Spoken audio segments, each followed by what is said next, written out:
culture and traditions. Native American Heritage Day was established by Congress in 2008. And this year, the Minnesota Wild are honoring that day at their afternoon game at Grand Casino Arena when they host the Colorado Avalanche. And a big part of that, and first of its kind, is that the Wild and FanDuel Sports will offer an Ojibwe-language game broadcast on Friday afternoon. So joining us now is Chato Gonzalez.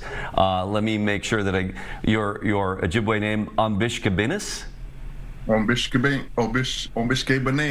Ombishkebenis. Yeah. Okay. You're one of the three speakers doing this broadcast. Thanks for joining us. This is a big deal. I mean, this is the first of its kind. How did this come about? I guess how it actually came about was a friend of ours, Bobito Boyd from Mille Lacs, was helping open the new arena, the Grand Casino Arena, and somebody from the arena, from the organization, must have enjoyed her opening, or Ojibwe opening, and asked if we could do some more. And that's when she brought in the three of us to kind of help assist with that. Yeah. So three of you that will be doing this alternative, audio broadcast on Friday. And how exactly, I mean, is it play-by-play in color? And I mean, how are you preparing for this, and how are you going to present it?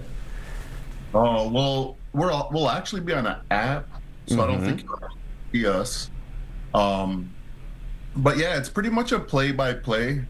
Maji Goneash, Gordon Jourdain, he's the elder of the bunch. He's a first language speaker from Lac LaCroix and an avid hockey player, been playing since you can remember. He'll be the main one announcing the game. And he's a teacher of mine, and I'll be assisting with him. But kind of the most exciting part about it is one of our students, who's a 17-year-old from our Ojibwe immersion school, Wadukadading in Hayward, Wisconsin. He's actually going to help announce the game as well. And so, it's one thing having our first language speakers. It's another thing having my generation, who's been doing this for a couple decades, but really to see the outcome of our students, of our children that'll be carrying all this on is amazing. Yeah, I know this is a kind of a combined effort, Grand Casino, Mille Lacs Band of Ojibwe, and the Midwest Indigenous Immersion Network nonprofit that helps, expand and preserve the vitality of indigenous languages. And so how significant towards that celebration, that preservation, is being able to do something like this for a major league sporting event, National Hockey League? I think the visibility of it alone is really powerful to not only just the Ojibwe people, but indigenous peoples all around the state, all around the country, all around the world. This is going to be internationally broadcasted into Canada and other places of the world, and it's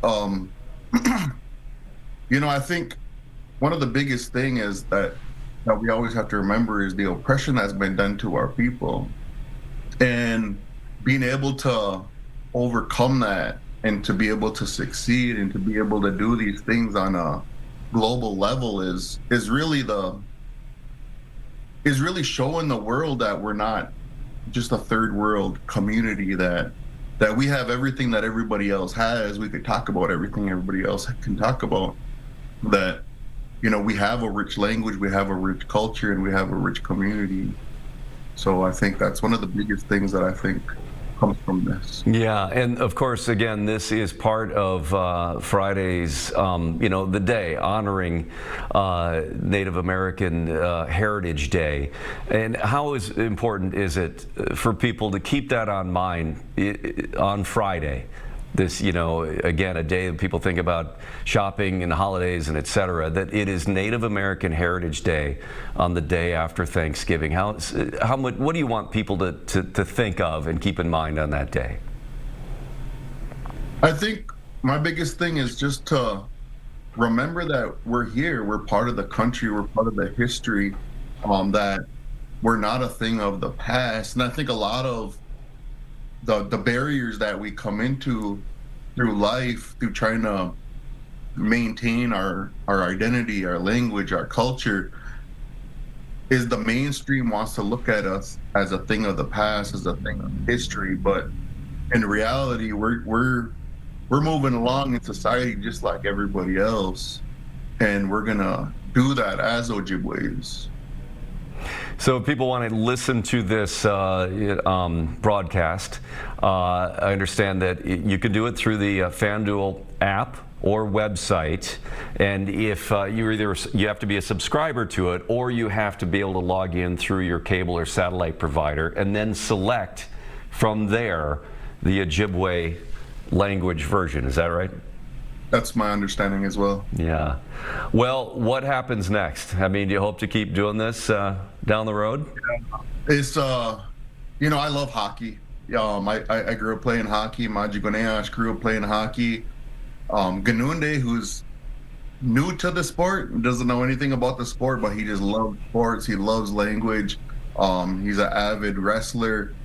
We hope to continue this into other domains, not just the NHL, but any other domain that we can do this specifically around hockey, but also, we have a lot of other sports. We have lacrosse, we have football, we have, the Vikings and different people like that there's no reason why we can't bring this there as well. All right. Well, best of luck with those efforts to keep pushing that forward, and I'll be logging in, even though I don't speak the language. I want to hear this broadcast on Friday, and I wish you all the best with that inaugural broadcast in Ojibwe for the Minnesota Wild. Thank you. All right. Thanks for taking some time. Appreciate it. Pretty fascinating here. First of